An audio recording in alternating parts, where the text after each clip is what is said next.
rotina na clínica veterinária pode ser desafiadora, não é mesmo? E acabar consumindo um tempo valioso que poderia ser dedicado aos pets. Cuidar de documentos, pagamentos, agenda, estoque...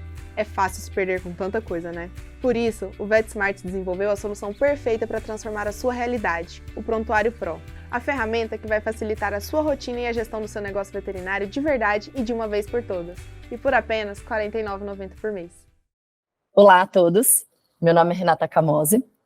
Eu queria agradecer muito pelo convite à VetSmart e à Nestlé Purina pela oportunidade de vir aqui conversar com vocês um pouquinho sobre esse tema que eu gosto tanto, que é o manejo cat friendly. Então a gente vai falar um pouquinho sobre as particularidades dos felinos e entender algumas técnicas aí para a gente poder atender melhor esses nossos pacientes.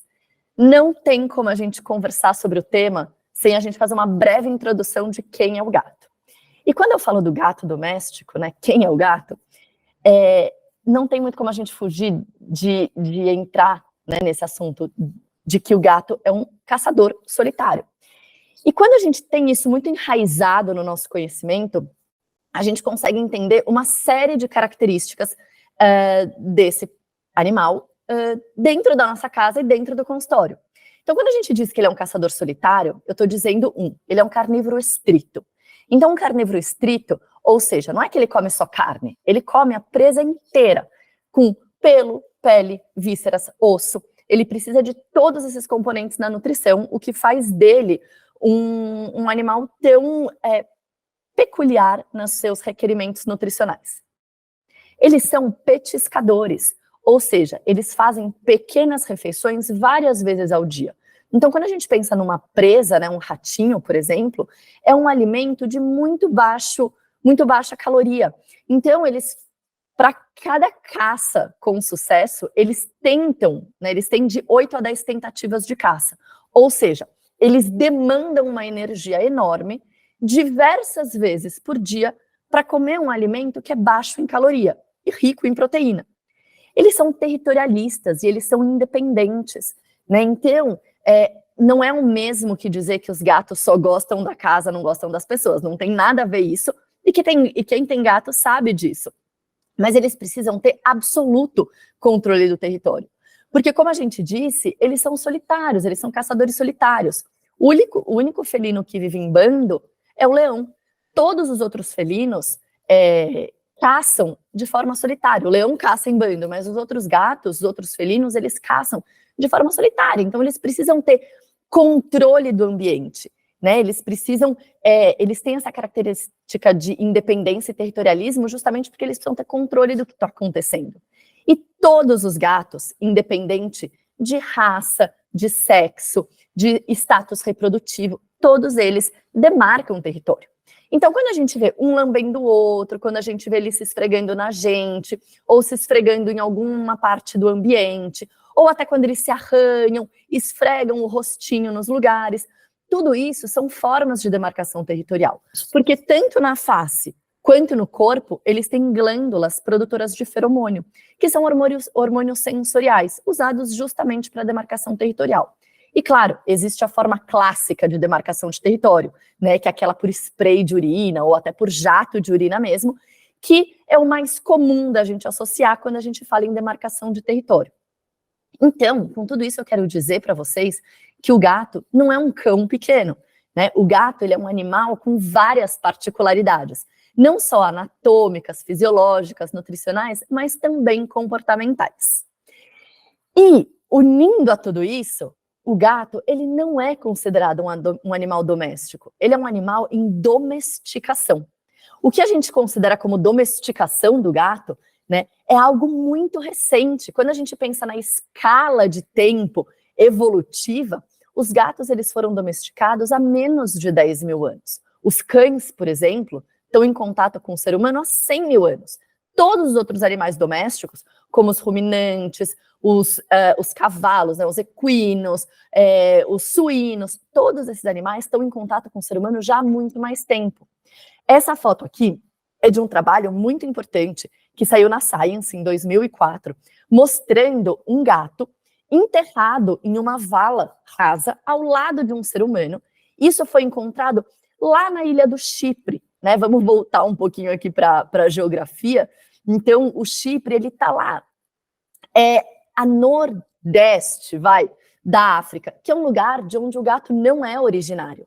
Então, quando eles encontraram, né, esses vestígios aí, esses vestígios do gato junto com uma pessoa enterrados na mesma altura, na mesma posição, né, eles falaram, puxa, esse animal não é originário dessa região. Então, isso já demonstra o primeiro contato aí do gato e do ser humano. Ou seja, são animais que eles ainda carregam as suas características primitivas de forma muito aflorada, de forma muito carregada, por assim dizer. Então, eles são discretos em manifestar os sintomas. São animais que são independentes, que são territorialistas, que têm um hábito, né, de vida que tende a ser mais solitário. Então, eles não podem manifestar os sintomas. Eles evitam conflitos a todo custo. Quando a gente vê um gato brigando com outro, um gato atacando o outro ou atacando a pessoa, é porque ele não tem outra alternativa, né? Ele vai evitar o confronto a todo custo, porque se ele se machucar, ele não tem alguém que vai caçar junto com ele vai virar uma presa fácil. Então, juntando aquelas informações que a gente falou antes, das características deles, de algumas poucas particularidades deles que a gente conversou, associado ao fato de que eles estão em contato com o ser humano há pouco tempo, a gente consegue entender por que não é incomum um gato chegar para a gente no consultório com alterações importantíssimas em exames laboratoriais ou ultrassonográficos, enfim, e ele está ali, pleno, como se nada tivesse acontecido, porque eles de fato são muito discretos em manifestar os sintomas, né? E aí, esse gato, com todas essas particularidades, hoje, quando a gente domicilia esse gato, o que a gente faz? Frequentemente, a gente coloca ele num ambiente cheio de outros gatos e não respeita as características deles, né? Então, é um gato que muitas vezes tem que disputar e dividir território com vários outros, que não tem recursos disponibilizados e setorizados da forma adequada, né? O que eu quero dizer com isso? Potes de comida, água, esconderijo, arranhador, brinquedos, né? Enfim, em número suficiente e disponibilizados em ambientes adequadamente separados, né? Outra coisa que a gente faz frequentemente é entuchar esses gatos de comida. Então, a gente falou que eles, para cada tentativa, aliás, para cada sucesso de caça, eles têm de 8 a 10 tentativas. E quando a gente domicilia esse gato, o que a gente faz? A gente dá comida de bandeja, né? A gente dá uma comida que tem mais carboidrato do que eles estão habituados a comer, tem menos água do que eles estão habituados a comer, já que, na verdade, o que acontece é que eles, na natureza, eles se hidratam através da alimentação da presa, né? E a gente dá pouco estímulo ambiental na maior parte das vezes. Então, é muito comum a gente ter alguns problemas como obesidade, sedentarismo e assim por diante. E esses gatos, né, justamente por terem uma característica mais independente, têm chamado muita atenção e têm atraído muito as pessoas como pet. Então hoje, né, não é incomum a gente escutar que o gato é o animal do futuro, porque os tutores têm essa impressão de que o gato é mais independente, precisa de menos cuidado, eles são têm um custo de vida menos oneroso para o tutor. E isso é refletido em números. Eu trouxe aqui para vocês alguns números. Então, isso aqui são dados do IBGE mesmo, mostrando que já desde 2013, até os últimos dados que a gente tem de 2022, que a população de gatos, ela vem crescendo numa taxa que é quase o dobro da porcentagem de crescimento da população de cães como pet. Então, de 2013 a 2018, a gente teve 8% de crescimento na população de gatos como pet, ao passo que teve 3,8% de crescimento na população de cães. Essa taxa não segue tão expressiva atualmente, mas a gente vê que de 2021 para 2022, a população de gatos cresceu 6%, ao passo que a população de cães cresceu algo em torno de 4%. Então, o que está acontecendo é que os gatos, como pet, eles estão mais presentes nos lares no Brasil. Isso já acontece em vários países do mundo, então Estados Unidos, vários países da Europa já têm mais gatos do que cão. Aqui no Brasil, a gente ainda tem mais cães do que gatos, mas a gente tem visto essa população de gatos crescendo muito. Mas uma coisa tá esquisita. Esses gatos não estão chegando nas clínicas veterinárias. Isso já é algo que vem sendo observado há pelo menos 10 anos, né? Então, se a gente for pegar, por exemplo, no Brasil, a cada 10 pacientes atendidos numa clínica veterinária mista, né, uma clínica que atende cães e gatos, de 1 a 3 é gatos e de 7 a 9 são cães. Então, apesar da população pet de gatos estar crescendo muito, esses gatos não estão chegando na clínica veterinária, nos hospitais e nos veterinários. E tem um estudo que ele já é antigo, ele tem mais de 10 anos, mas eu acho ele muito interessante, talvez esses dados não sejam ainda exatamente esses números, mas ainda é muito atual esse estudo, que é um estudo que foi realizado por uma empresa, né, encomendado ali pela Associação Americana de Medicina Felina para entender por que os gatos não são levados à clínica veterinária. E o que eles descobriram, o que eles entenderam é que a maior parte dos tutores não reconhece, não entende a importância das avaliações de rotina. Então, 83% dos gatos são levados ao veterinário no primeiro ano de vida, mas a maioria não volta. Então, os tutores têm a cultura de peguei um gato, vou levar no veterinário, mas eles não voltam. Não voltam por diferentes motivos. A maior parte deles não acredita que os gatos escondem os sintomas. Ele fala, se o meu gato tiver alguma coisa, eu vou saber. Vários deles, também mais da metade, acreditam que os gatos se viram sozinhos. Não, o gato é super independente, ele se vira sozinho, não precisa de veterinário. Até porque, se ele não tem acesso à rua, que problema de saúde ele vai ter? Além disso, os tutores de gatos, eles não estão satisfeitos com o atendimento veterinário. Seja porque eles não se sentem confortáveis com o atendimento veterinário em si, ou com o ambiente da clínica veterinária. Por diversos motivos. Eles acham que o veterinário não é preparado, que o ambiente não é preparado, a sala de espera não é preparado. Eles ficam ansiosos e estressados só de pensar em levar o gato no veterinário, porque eles dizem que o gato odeia o veterinário, né? E isso acaba tem mesmo uma nuvem ali de estresse ao redor da consulta do gato. Mas vamos entender diferentes pontos de vista e por que tem tanto estresse assim relacionado à consulta do gato, né? A começar pelo tutor do gato. Eu sou tutora de gato, eu me incluo nisso, então eu não tô falando mal de ninguém. Mas o dono do gato, o tutor do gato, ele tem algumas particularidades mesmo. É um tutor que tende a ser mais observador, mais detalhista. Ele acha que ele conhece o gato dele mais do que ninguém, e de fato isso é verdade, mas ele é mais detalhista. Então ele chega pra gente dizendo, doutora, o meu gato tá estranho. E se um tutor de gato falar isso para vocês, acreditem, porque de fato tem alguma coisa errada acontecendo. Ele vem cheio de expectativas para consulta, como é de se esperar, né? Então ele chega com um animal de estimação dele, que muitas vezes tem um papel importantíssimo, né? Tem um papel familiar, é o filho dele, está substituindo um membro da família muitas vezes, né? E ele espera que no mínimo você trate o gato pelo nome, que no mínimo você não erre o sexo do gato, né? Ele quer falar, ele tem as teorias próprias dele, e muitas vezes a gente simplesmente pensa, o tutor de gato, imagina, olha o que ele está reparando, né? Então a gente tem que ser gentil, tem que ser calmo, tem que ter tempo para atender o gato. Ele espera que ele vai levar o gato dele no veterinário e vai ser essa cena que ele está vendo. Quando, na verdade, muitas vezes o que ele vê é isso.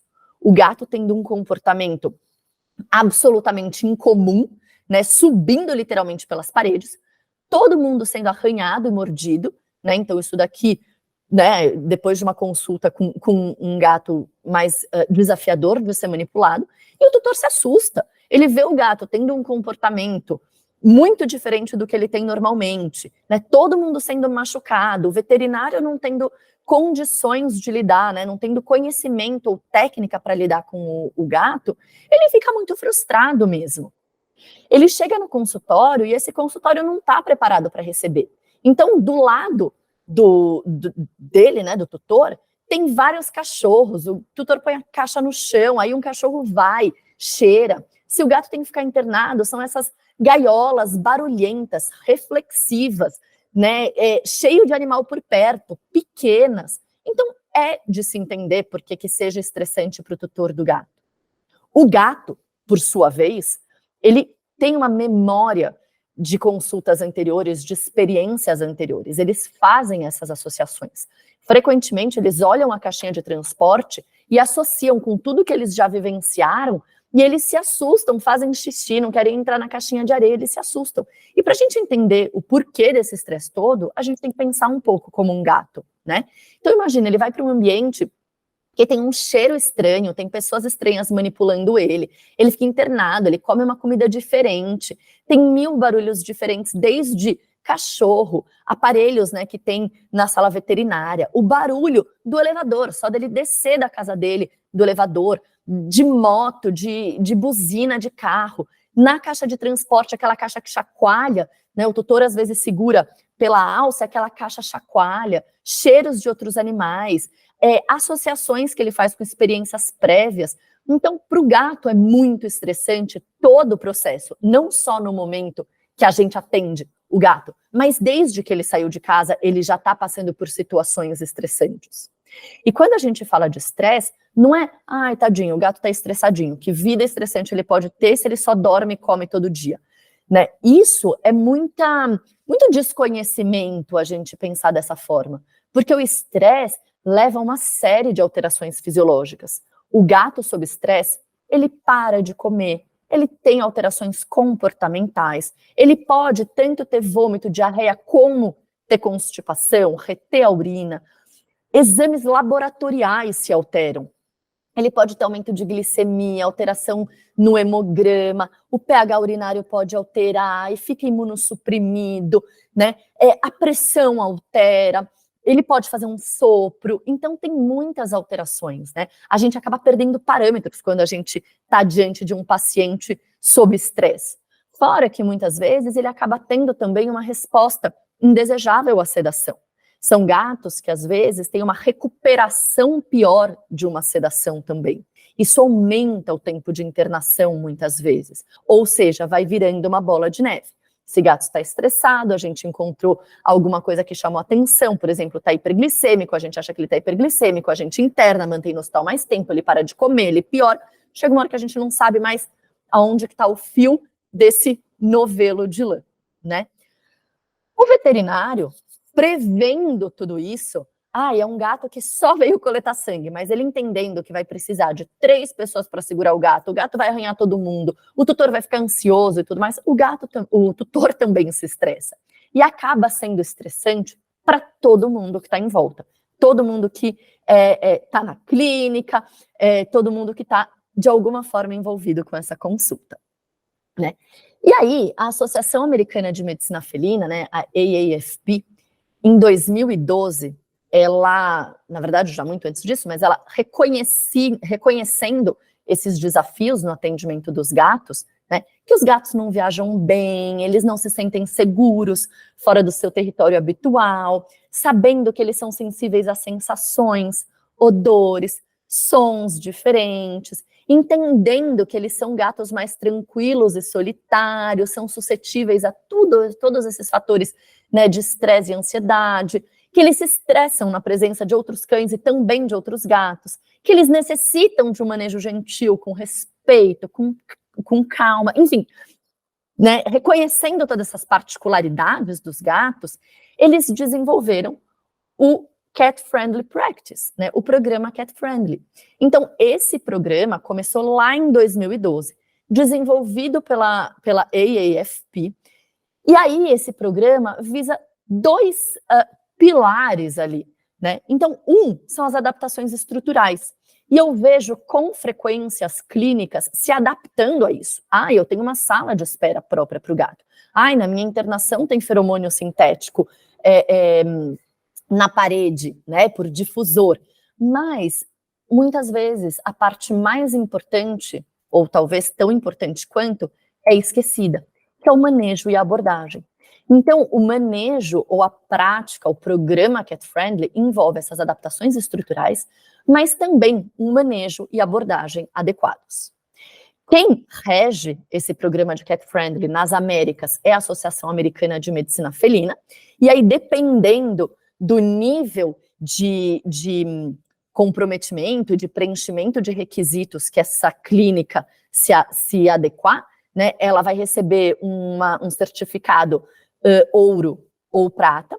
E quem rege esse programa na Europa, Austrália, Ásia, é a Associação Europeia de Medicina Felina, né, de interesse felino, que aí classifica esse programa em 3 categorias: prata, bronze e ouro. E a gente já tem esse programa instituído em mais de 3.600 clínicas ao redor de 57 países. Aqui no Brasil, a gente já tem 42 clínicas certificadas com esse programa, sendo 31 Gold e 11 Silver, em 10 estados, né? Isso é muito interessante, é muito bacana. Anualmente, esse número aumenta, e muito, mas a gente tem que tomar muito cuidado, porque muitas vezes, para você conseguir um certificado cat-friendly, né, você se adapta do ponto de vista estrutural, mas do ponto de vista de manejo e abordagem, não tem muito como eles avaliarem, eles não avaliam muito bem. Então isso eu ainda sinto e ainda vejo muitas clínicas e hospitais pecarem, né? E é disso que a gente vai falar um pouquinho, tá? Em 2002, como o programa Cat Friendly fez 10 anos, a Associação Americana e Europeia, eles fizeram uma atualização dos guidelines, né, das diretrizes de Cat Friendly, tanto do ponto de vista de manejo ambiental como interação veterinária.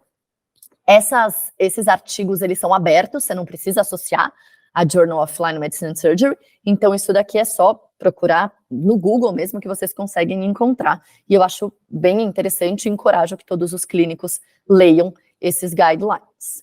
Bom, então a gente tem como objetivo aqui, né, uma vez que a gente tenha uma prática cat-friendly, que a gente tenha um manejo amigo do gato, a gente vai conseguir, a partir do conhecimento, né, de reconhecer medo, ansiedade, dor, náusea, a partir da avaliação, né, das expressões faciais e comportamentais, corporais e tudo mais, a gente vai conseguir reconhecer isso, então minimizar dor, medo do gato e todas essas outras alterações que um gato pode apresentar, ao mesmo tempo que a gente também consegue minimizar o estresse e a ansiedade do cliente, porque ele vai entender que a gente está preparado para o atendimento do gato dele, e isso, na verdade, é muito benéfico para a nossa eficiência de trabalho, para a gente conseguir prover um cuidado de excelência para esse paciente.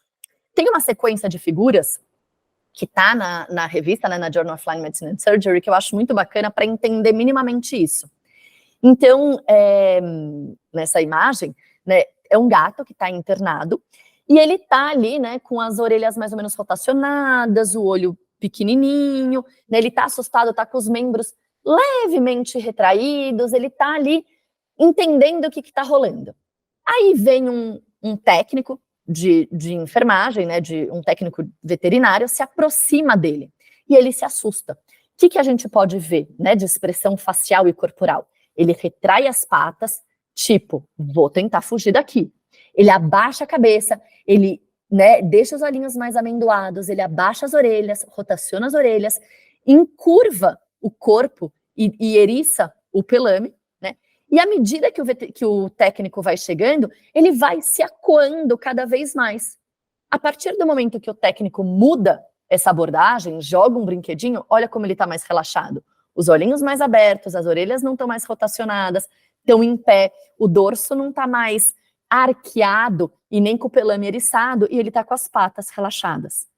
Então, é muito importante a gente ter um manejo adequado, porque isso é muito expressivo, né? A mudança que a gente tem de comportamento do gato quando a gente entende os fatores estressantes e sabe contornar isso. E quando a gente for lidar com esses pacientes, a gente nunca vai usar a força, a gente sempre vai ter um manejo calmo e gentil. O gato, quando ele está inseguro, né, ele pode apresentar basicamente 2 comportamentos. Ele pode ficar paralisado, e isso assusta o tutor, porque às vezes ele chega no consultório e o tutor fala, não, ele é super bravo, ele já mordeu vários veterinários, ou em casa a gente mal consegue mexer nele e tal. chega no consultório, o gato está paralisado, ou, ao contrário, o tutor fala, ele é super tranquilo, chega no consultório, é aquele gato agressivo. Eu falo agressivo porque esse termo a gente não vai mais usar, tá? Então, já desde esses últimos guidelines, é um termo que não é aceito mais. Quando a gente fala agressividade, a gente não está entendendo que, na verdade, o que esse gato tem é um comportamento protetivo. Então, é melhor que a gente diga que esse gato está se protegendo, ele tem um comportamento protetivo. Eles se tornam agressivos, ou eles expressam esse comportamento quando eles não são capazes, quando eles não são permitidos de manifestar as características normais dele. Então, se ele se vê numa situação que ele está acuado, ele não tem para onde fugir, o que ele tem a fazer é atacar, né? Então, na maior parte das vezes, isso que a gente considera como agressividade, ou esse gato é bravo, é só ele se protegendo, tá? Então, para a gente pensar aí no sucesso da consulta, né, da avaliação veterinária, a gente tem que pensar no gato não só como ele está, ou como a gente vai agir com ele no hospital ou na clínica, mas desde antes dele sair de casa, como a gente vai abordar esse gato durante a consulta veterinária e garantir que a volta para casa também seja livre de estresse. Porque muitas vezes esses gatos chegam em casa e aí eles chegam com vários cheiros diferentes, bandagem, pelo raspado e tudo mais, e eles ainda apanham dos outros gatos, né? Então a gente precisa saber manejar toda essa situação. E começa por a gente orientando o tutor em como trazer o gato ao hospital. Então, a primeira coisa é a gente passar segurança para esse tutor, para que ele entenda, né? Ele entenda que a gente está preparado, o nosso ambiente está preparado para atender o gato. Então, acalmar esse tutor. Explicar para o tutor, né, que, puxa, é para ele deixar essa caixinha de transporte mais disponível no dia a dia, para que esse gato entenda a caixa de transporte como um ambiente seguro, que ele prenda essa caixa de transporte com um cinto de segurança no carro, que ele maneje a caixa de transporte, né, segure a caixa de transporte por baixo e não por cima, né, pela alça, para não chacoalhar tanto. Às vezes, cobrir a caixa de transporte com uma toalha ou com um paninho que tem um cheirinho conhecido ajuda, né, tanto por ser um odor familiar, quanto por minimizar estímulos visuais e estímulos sonoros também. Tem alguns gatos que vale a pena a gente dar um ansiolítico previamente, ou até uma coisa que eu sempre recomendo, que eles, lógico, desde que não haja nenhuma contraindicação médica, mas que eles venham com um jejum já na consulta. Primeiro, porque às vezes a gente consegue se valer disso para oferecer petisco, mas mais do que isso, porque se a gente precisar fazer algum exame, esse gato já está no preparo adequado, e não vai precisar voltar depois para coletar um exame de sangue, por exemplo. Tem gatos que enjoam, então a gente pode fazer medicações antinauseantes antes, como o citrato de Maropté. Em todas as etapas do processo, os feromônios felinos faciais sintéticos, eles podem ajudar também, né? Não funcionam como ferramenta única, mas eles podem ajudar também a minimizar essa necessidade de demarcação territorial. Instruir o tutor sobre a melhor caixa de transporte também faz parte desse preparo antes da consulta. Então, as caixas que podem funcionar como caminha para o gato, né, que ficam disponíveis no dia a dia, as caixas que abrem a parte de cima ou que se desmontam inteira, são melhores, porque quando o gato chega na consulta, né, no consultório, a gente não precisa tirar o gato de lá de dentro, virar a caixa de transporte para o gato sair. A gente consegue, muitas vezes, examinar o gato dentro da caixa de transporte. Durante a chegada desse paciente no consultório, é importante que desde o momento em que ele está na recepção, esse ambiente já seja preparado. Então, claro, se a gente puder ter uma sala de espera separada para o gato, maravilha. Se a gente não puder ter essa sala de espera separada, vamos pôr uma barreira física, uma planta, um vaso, as cadeiras mesmo viradas, né? Uma de costas para outra, para que num ambiente fiquem os gatos e no outro o cachorro. Às vezes a gente não tem como fazer isso, mas durante a espera, até colocar o gato num consultório que esteja vazio, por exemplo, ou preconizar o agendamento de consultas dos gatos em horários específicos. Isso é muito feito em pet shop, por exemplo. Segunda-feira à tarde a gente só marca gatos, por exemplo, para tomar banho, né? Terça-feira de manhã a gente prioriza o agendamento das consultas de felinos, né? Estou dizendo isso nas clínicas que tem um atendimento misto. Evitar que o gato fique esperando muito tempo lá na frente. E se não tiver a possibilidade, né, do gato ter um ambiente separado de espera e tudo mais, procura colocar essa caixinha de transporte num lugar elevado, né, de preferência coberto. Porque quando está num lugar elevado, o gato tem uma visão mais panorâmica do ambiente. Evita que cachorros ou outros animais venham lamber ele. Evita que quando alguém passe um rodo ou uma vassoura ali perto, ele se sinta intimidado com aquele objeto que está vindo perto dele. E ele não tem para onde fugir ali. Então vocês percebem que são muitos os pontos potencialmente estressantes antes de sequer a gente pôr a mão no gato, né? Saído da recepção, é importante que os consultórios ou sala de exame, que seja, estejam preparados para o atendimento. Tudo que a gente for usar na consulta é importante, ou naquele atendimento, é importante que esteja dentro da sala dos gatos. Seringa, agulha, soro, balança, esteto, otoscópio, aparelho de pressão, porque cada vez que a gente entra e sai daquela sala, isso estressa, isso aumenta o tempo que o gato está ali, né? Então, ter esse preparo antes é importante. Nem precisa dizer que as janelas precisam estar fechadas, as portas precisam estar fechadas, o ambiente precisa ser tranquilo, né? Evitar as superfícies reflexivas. O gato, ele não gosta de, por exemplo, aquelas mesas, né, de aço inoxidável que são comuns nas clínicas veterinárias. Aquilo é gelado, é reflexivo, é barulhento. Então, se a gente puder colocar só um tapete de borracha ali em cima, que seja facilmente higienizável, isso já ajuda. Ou até pôr uma toalhinha, por exemplo, aquela toalha que o gato trouxe, né, aquele cobertorzinho que já veio na própria caixinha de transporte do gato. Então, isso já ajuda também a minimizar o estresse. E isso tudo, gente, eu estou falando em termos de preparação ambiental.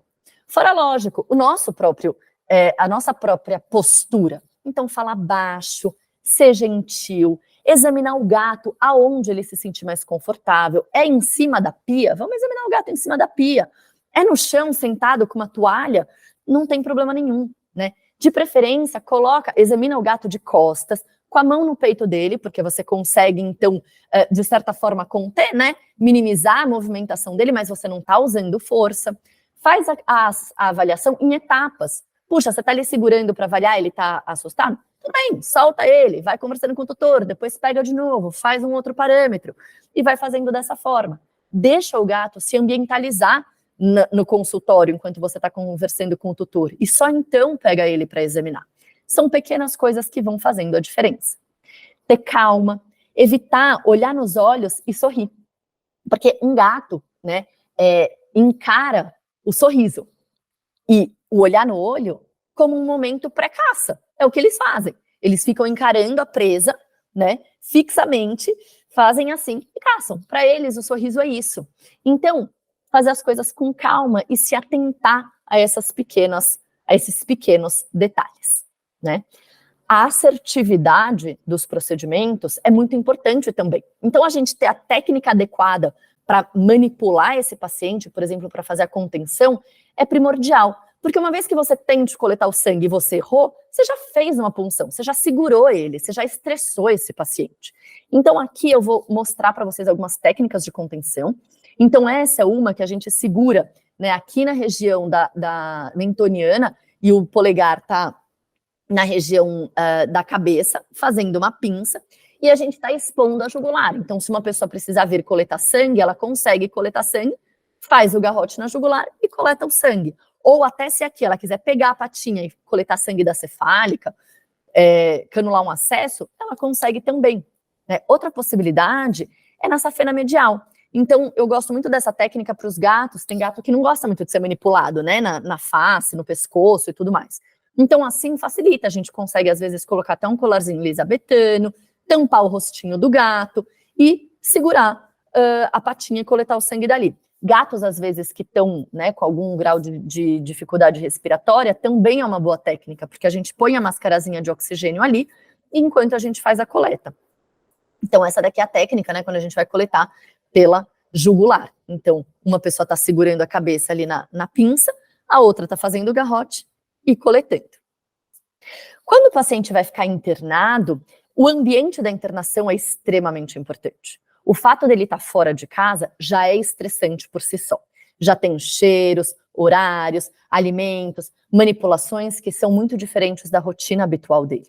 Então, se essa internação puder ter as gaiolas separadas, de preferência gaiolas que não sejam reflexivas, de metal, gelada, né, que sejam feitas de alvenaria mesmo, seguindo tamanhos que são padronizados pela Associação Americana de Medicina Felina, que não tenham gaiolas uma de frente para outra para diminuir a exposição a outros pacientes, né? Tudo isso ajuda muito. A gente pode manipular o gato, né? Lógico, cada gato é um gato, mas tem gatos que gostam de ser escovados. Por que não incluir isso no dia a dia?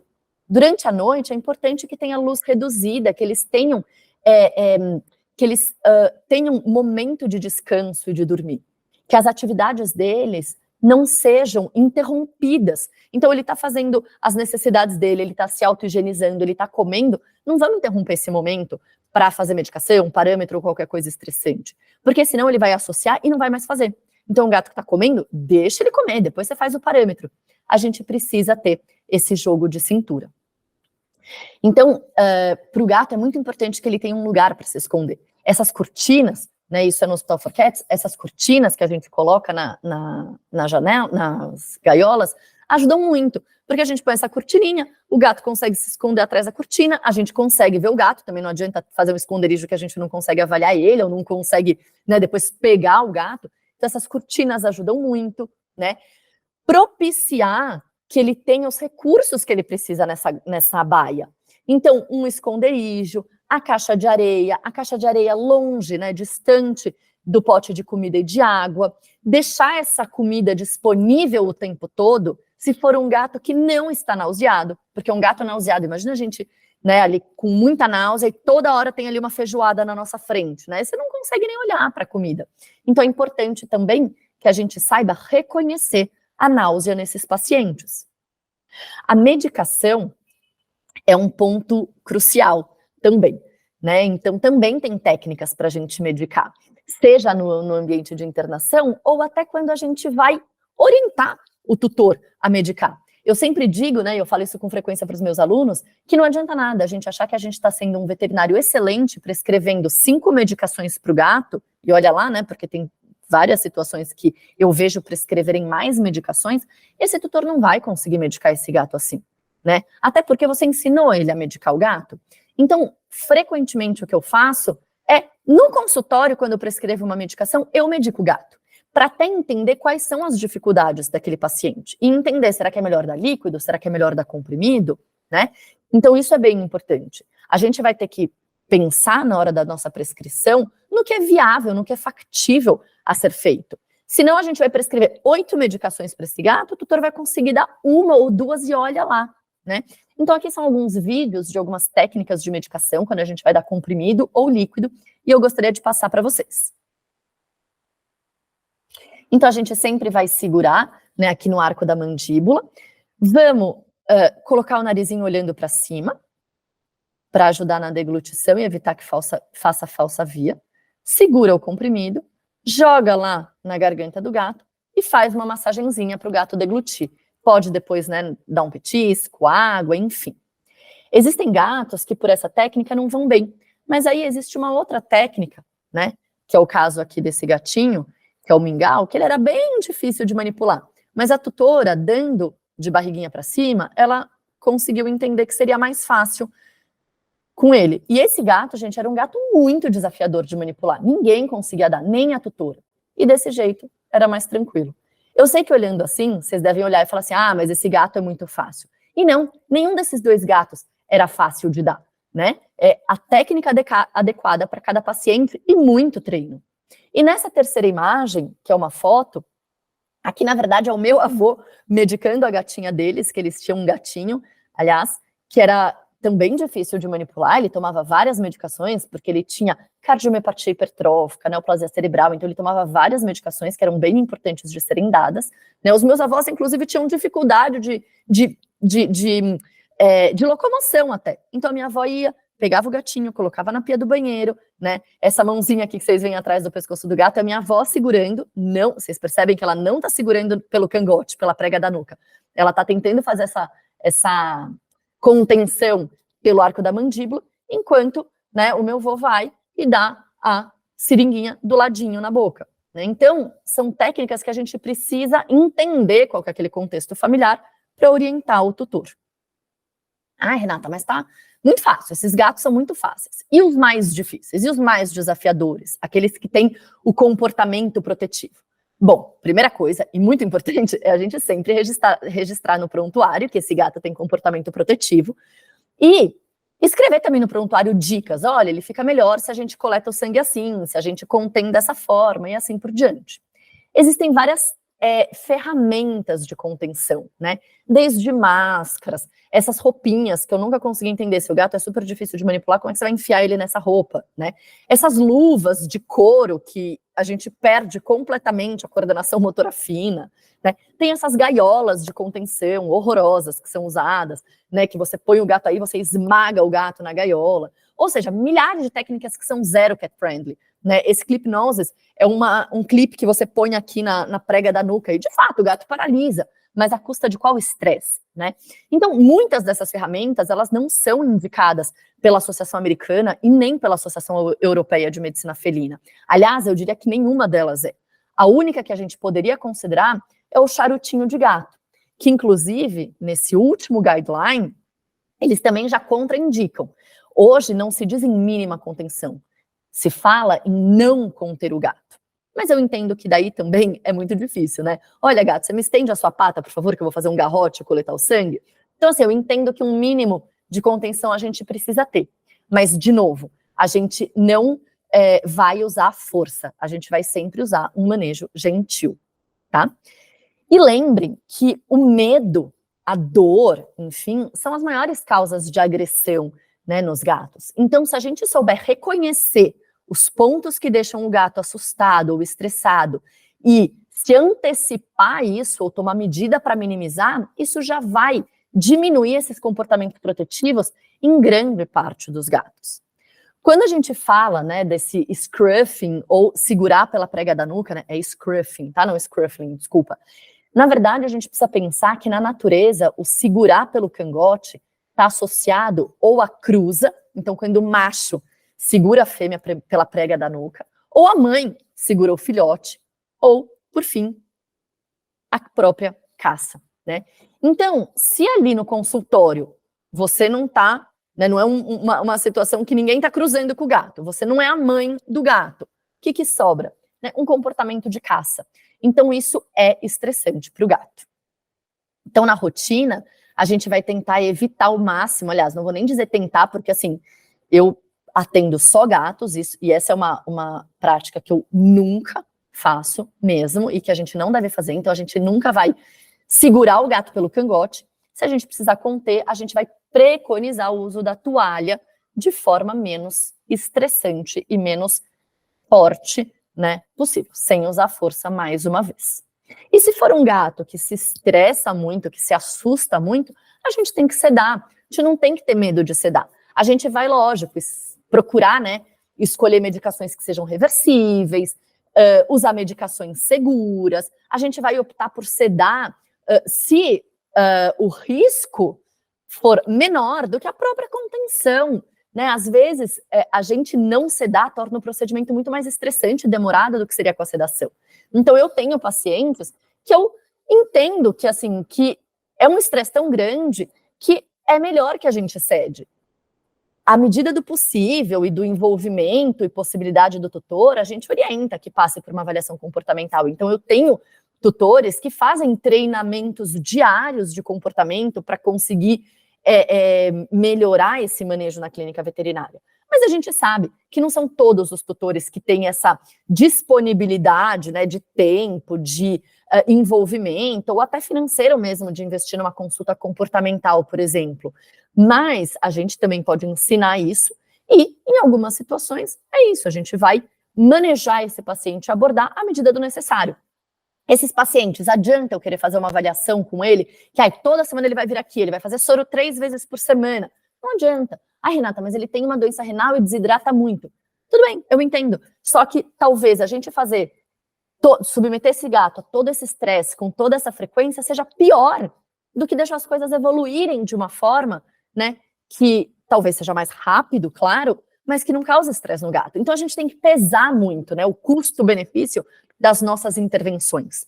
Não é só porque a medicina veterinária tem muitos recursos, ou que a gente tem acesso a muitos exames, ou a muitos procedimentos, que necessariamente a gente vai fazer em todos os pacientes. Existe a gabapentina. A gabapentina, né, não é para ser usada indiscriminadamente, isso a gente também precisa ter critério.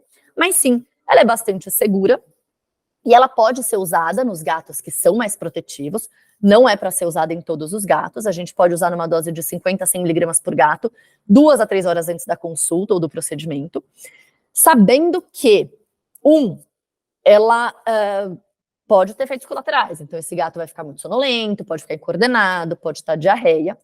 2, esse medicamento não minimiza o estresse do gato, ele deixa o gato mais sonolento, né, mas isso não substitui a necessidade da gente ter que ter uma abordagem cat-friendly para esse paciente.